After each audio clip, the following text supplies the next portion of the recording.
في الفيديو ده هتكلم عن القاعده الثالثه من قواعد الذكاء المالي، وهو مفهوم الدخل السلبي، وهو ازاي انك تقدر تكسب فلوس من غير ما تقدم مجهود في المقابل. يعني حرفيا تقدر تكون عايش حياتك عادي تماما، واكل نايم خارج شارب وات ايفر اللي انت بتعمله، وفي نفس الوقت انت عمال تكسب فلوس. بس لو انت جديد هنا وده اول فيديو ليك معانا، فانصحك انك تروح تشوف البلاي ليست اللي هسيبها لك فوق هنا في الاي، اللي بتكلم فيها عن قواعد الذكاء المالي وبشرح فيها كل قاعده على حده. وزي كل مره لو انت جديد هنا معانا في القناه، فاحب ارحب بيك في قناتي الصغيره الحماسيه، واحب اعرفك الهدف من القناه، وهي فكره الديفلوبمنت او التطوير، وهي انك تطور نفسك في جميع مجالات الحياه. فلو انت حد مهتم بمواضيع التطوير عامه، او مهتم انك تخلي حياتك احسن، فاتمنى ان ناخد من وقتك سنتين اتنين تعمل فيهم سبسكرايب للقناه ولايك للفيديو، منها انك تسمح لي او تديني فرصه ان اساعدك اخلي حياتك احسن، وفي نفس الوقت ان انا ادي لك الفرصه انك تساعدني ان قناتي تكبر اكتر واكتر. without further ado, let's dive in.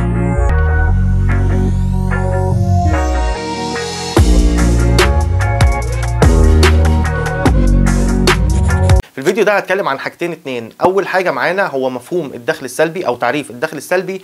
تاني حاجه هتكلم فيها هي امثله واقعيه، يعني امثله على ارض الواقع تقدر من خلالها تحقق المفهوم ده.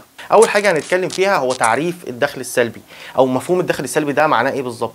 الدخل السلبي ده زي ما قلت في الفيديو اللي فات، ان روبرت كيوساكي في المخطط الرباعي بتاعه بيقول انك لازم وانت في حياتك تكون مهتم جدا انك تنقل نفسك من الناحيه اللي على الشمال اللي هي الاكتيف للناحيه اللي على اليمين اللي هي الباسيف.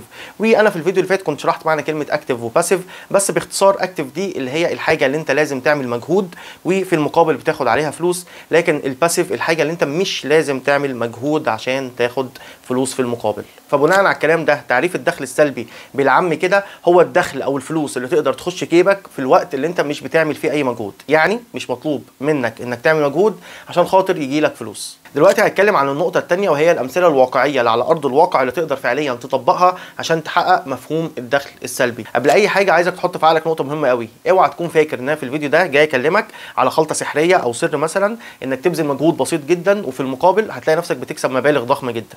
الكلام ده مش موجود. انا في الفيديو ده جاي اكلمك على انك لازم تغير عقليتك، ودي على فكره من اصعب بل اصعب الحاجات ان الانسان يغير عقليته اساسا. انك لازم تغير عقليتك وتفهم انك مش لازم تبذل مجهود في كل مره عشان تاخد فلوس. ممكن تبذل مجهود في حاجات معينه وبعد كده الحاجات دي هتجيب لك فلوس، لكن الحاجات دي هتجيب لك فلوس بقى اللي تخليك ملياردير مثلا؟ لا. لكن لو انت بذلت مجهود اكتر، تمام، لو انت بذلت مجهود اكتر ممكن الحاجات دي تخليك فعليا ملياردير ومليونير زي ما انت عايز، بس انت محتاج تبذل مجهود في الاول ضخم جدا. فبمنتهى البساطه من غير ما اطول عليك، يعني عشان خاطر عايزين نخش على طول في الامثله بتاعه او الامثله الواقعيه اللي تقدر من خلالها تطبق فعليا مفهوم الدخل السلبي. انت لازم في الاخر تغير عقليتك، لازم في الاخر تبقى فاهم ان مفيش حاجه بتحصل من غير ما يكون ليها ضريبه في المقابل. اول مثال معانا هي فكره انشاء قناه اليوتيوب. كلنا عارفين كويس ان اليوتيوب من الحاجات اللي بتكسب الناس مبالغ ضخمه جدا.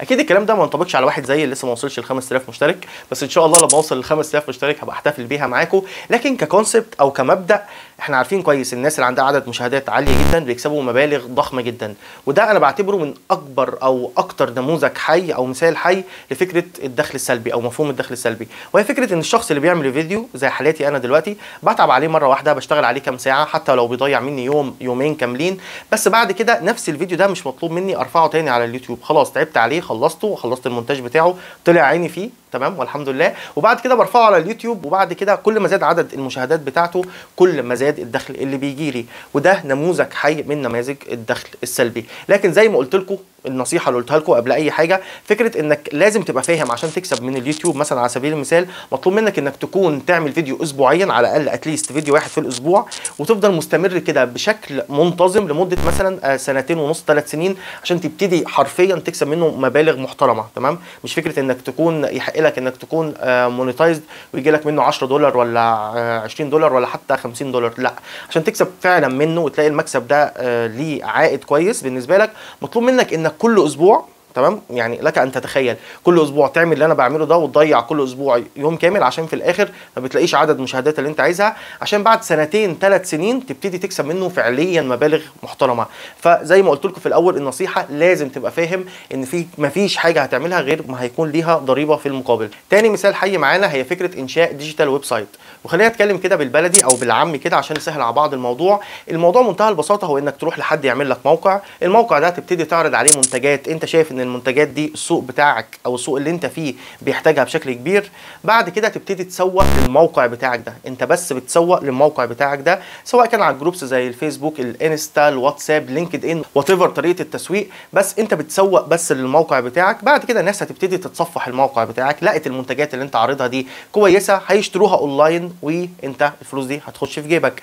بالطريقه دي انت كده عملت ايه؟ انت تعبت مره واحده انك تدرس السوق اللي انت فيه، تعبت مره واحده انك تفهم السوق فعليا محتاج ايه، تعبت مره واحده انك رحت لحد عشان يعمل لك الموقع، تعبت مره واحده او بمجهود بسيط جدا حتى بعد كده كفولو اب انك تعمل تسويق للموقع بتاعك. في نفس الوقت ده انت بعد كده تقدر تخرج تتفسح، تعمل ايه اللي تعمله، واي حد هيخش على الويب سايت بتاعك هيلاقي المنتجات بتاعتك دي هيشتريها اونلاين، مش محتاج ان هو حتى يكلمك في التليفون، مش محتاج ان هو ياخد من وقتك ولا ياخد من مجهودك اي حاجه. الويب سايت موجود قدامكم زي ما دلوقتي كلنا عارفين اساسا، كل يعني الناس دلوقتي كلها بتطلب كل حاجه حرفيا اونلاين، فالويب سايت موجود عندك، خش اطلب اللي انت عايزه، دخل عنوانك، ادفع بالكارت، الفلوس جت في جيبك في الوقت اللي انت فيه حرفيا ممكن تكون نايم صاحي واكل شارب، وفي الاخر بتصحى بتلاقي في اوردرز معينه اتطلبت وانت ما بذلتش اي مجهود غير المجهود اللي انت بذلته في الاول. ثالث مثال حي معانا هي فكره يوديمي او كورسيرا.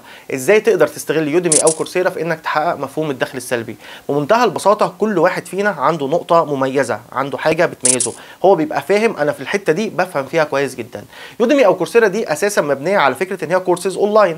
الكورسز دي لو انت بتخش بتشوفها بتلاقي ليها مبالغ بسيطه جدا، يعني بتلاقي حاجات ليها مبالغ بسيطه، وفي كورسز ثانيه يعني ليها المبالغ عشان خاطر تاخد الكورس ده مبالغ عاليه جدا.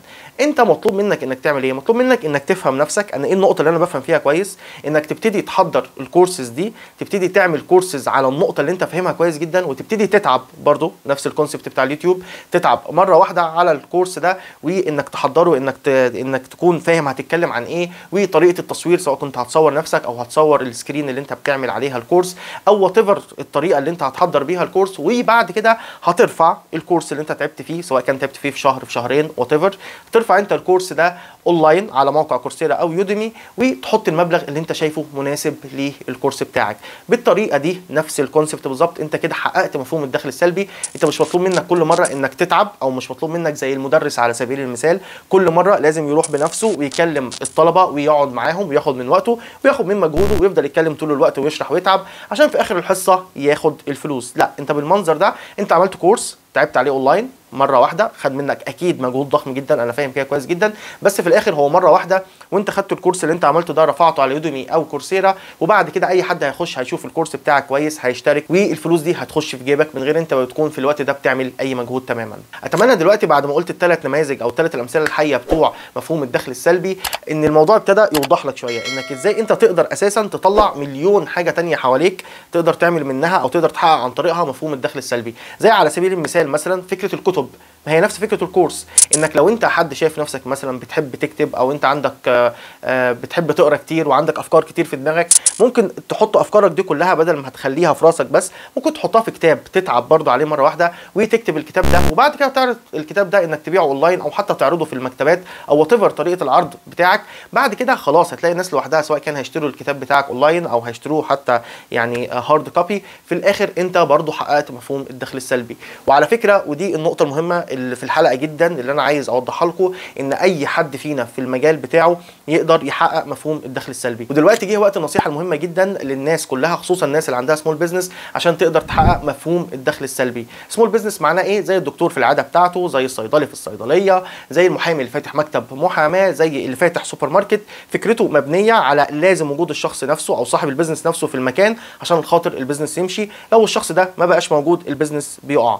في تعديل بسيط اي حد عنده سمول بزنس يقدر يعمله هيحقق مفهوم الدخل السلبي، ومش عايز اقول ممكن كمان هيكسب اكتر بكتير من هو الوقت اللي كان بيكسب فيه وهو نفسه واقف في البزنس. والطريقه دي عن طريق انك تعمل سيستم قوي جدا. السيستم ده اساسا يقدر يحل محلك بنسبه كبيره جدا بحوالي مثلا 90%. وتعالى ادي لك مثال على ارض الواقع. لو انت دلوقتي فاتح سوبر ماركت مثلا، تمام، فانت شايف ان انا لازم افضل موجود في السوبر ماركت عشان اخلي بالي منه، وعشان اجرد البضاعه اللي جايه واللي رايحه واللي جايه، وعشان ما حدش يسرق الفلوس الموجوده في الدرج، والكلام اللي احنا كلنا عارفينه، تمام، عشان بس نتكلم كلام واقعي. يعني الحقيقه انك انت تقدر تشيل كل الحاجات دي عن طريق انك تعمل سيستم قوي. لو انت جبت حد عمل لك برنامج قوي كده، برنامج جرد محترم، هتقدر انت تتابع البرنامج ده وانت قاعد في بيتك، وانت فاتح اللابتوب ولا قاعد على على الكمبيوتر في بيتك تقدر تجرد وتقدر تبقى عارف البضاعه بتاعتك موجوده فين ومش موجوده فين، وايه اللي راح وايه اللي انباع وايه اللي جه وايه اللي دخل، وكل حاجه انت تقدر تبقى عارفها وانت قاعد في بيتك عن طريق سيستم جرد محترم.